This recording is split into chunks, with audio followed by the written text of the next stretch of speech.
Hello everyone, today I want to show you how you can integrate a function in C using this numerical method called Simpson's one-third rule. And I've already defined the function here, which is e to the negative x squared, uh, which is basically this little bump over here. And we'll be integrating from -2 to 2, uh, just as an example. Um, if you don't know how uh, Simpson's one-third rule works, I'll be uh, linking a video down in the description below if you want to know how it works.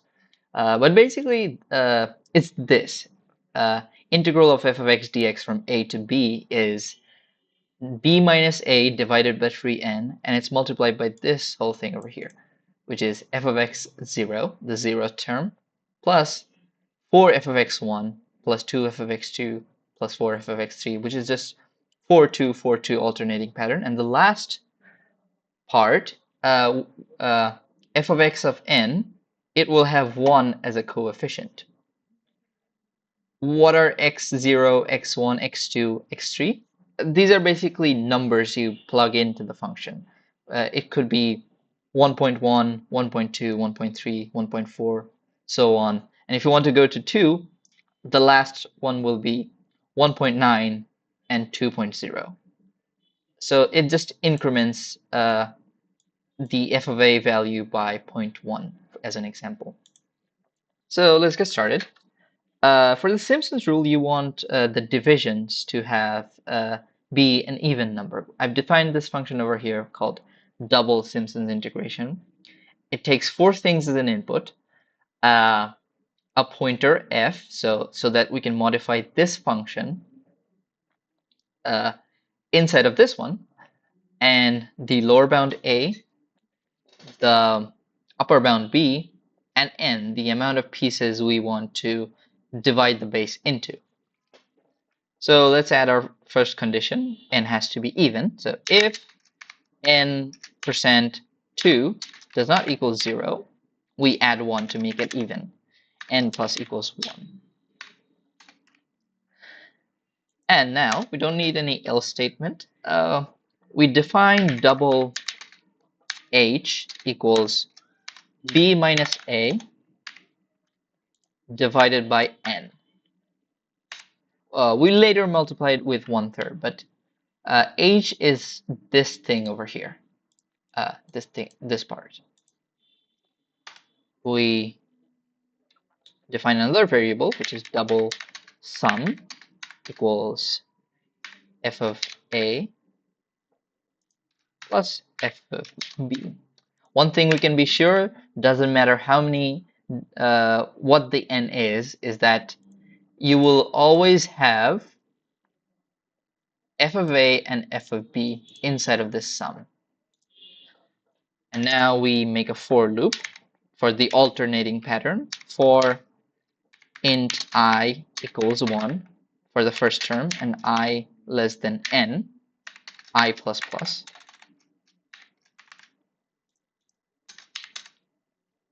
And now we define the increment x, double x equals a plus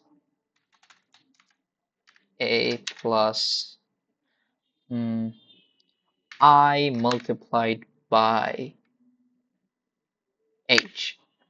So for each iteration of the loop, we will evaluate the function with x, and x is going to be a, which is the lower bound, plus I times h. So for each iteration, the value of I times h will be larger and larger. So for the odd terms, we're going to have 2 as a coefficient, and for the even terms, we're going to have 4 as a coefficient. Or for the even term, you can have 4 as a coefficient, or for the odd term, you can have 2 as a coefficient. It doesn't matter. So if I percent 2 equals 0, or if it is even, sum plus equals, we increment sum by 2 times f of x. Remember, x is this thing over here. And else, if it is odd, sum is incremented by 4 times f of x. We're almost done here. And we need this function to return h divided by 3, return h divided by 3 multiplied by sum. We just did this. B minus a divided by 3n is the same as h divided by 3, and sum is this whole part over here. F evaluated of x of 0, 4 times f of x1, 2 times f of x2, etc., etc. Now we head over to the main function, and what do? We initialize, not really initialize, we declare a comma b, which are doubles, and int n equals, so the larger the number of slices, the better. So let's go with 99, which is an odd number, but our function will make it even. Now printf, enter the lower and upper bound, \n, and scanf %lf, or long float, because this is not an integer, so not %d, and a.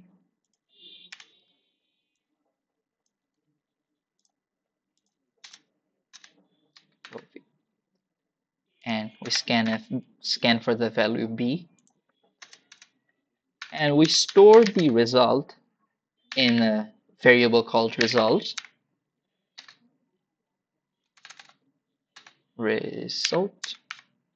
equals Simpson's integration. So we input f, the lower bound, and the upper bound, and n, which is 99. And we printf the result. Printf the value of the integral is percent 0.6 to 6 decimal places, lf, comma, result.